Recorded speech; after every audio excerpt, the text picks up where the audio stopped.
TDP నేత బోండా ఉమా సంచలన వ్యాఖ్యలు చేశారు. 2019లో టీడీపీ అధికారం కోల్పోవడానికి కారణం ముద్రగడ పద్మనాభం చేసిన ఉద్యమమేనన్నారు. కాపు రిజర్వేషన్లతో పాటు కాపుల అభ్యున్నతికి 2016లో ముద్రగడ పద్మనాభం సీఎం చంద్రబాబుకు రాసిన లేఖలను పట్టించుకోవద్దని కొంతమంది నేతలు తప్పుదోవ పట్టించారన్నారు. దాని ఫలితంగా తునిలో ఏం జరిగిందో చూశామని, ఆ తర్వాత టీడీపీ అధికారం కోల్పోయిందని అన్నారు. గుంటూరులో కాపు జేఏసీ ఆధ్వర్యంలో జరిగిన ముద్రగడ పద్మనాభం సంతాప సభలో బోండా ఉమా ఈ వ్యాఖ్యలు చేశారు. ముద్రగడ పద్మనాభం గారు రాసే లేఖల్లో ప్రభుత్వం ఆలోచన చేయవలసినటువంటి అవసరం ఉంది.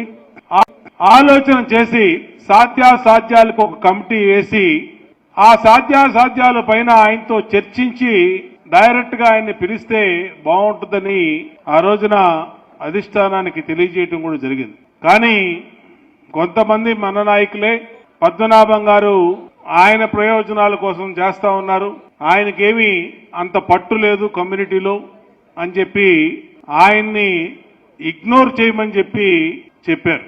తుని సభ జరిగింది. తుని సభ ఎలా జరిగిందో ఏం జరిగిందో మనందరం చూసాం. తర్వాత ఆయన గ్రామ స్థాయి వరకు ఆ ఉద్యమాన్ని తీసుకెళ్లాడు. కంచాలు కొట్టండి అని పిలుపునిస్తే మొత్తం రాష్ట్రంలో కాపు కుటుంబాలన్నీ కూడా బయటకు వచ్చి కంచాలు కొట్టినాయి.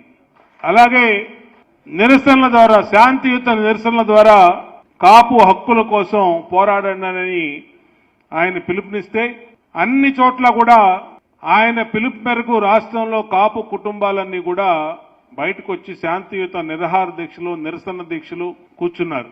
దాని ప్రభావం ఆయన లెటర్ని ఏదైతే ప్రభుత్వాలకి తప్పుడు సమాచారం ఇచ్చారో ఆయన చేసిన ఉద్యమ ఫలితం 2019లో అధికార మార్పిడి జరిగిందని కూడా తెలియజేస్తా ఉన్నాం. మేము అధికారం కోల్పోయాం 2019లో.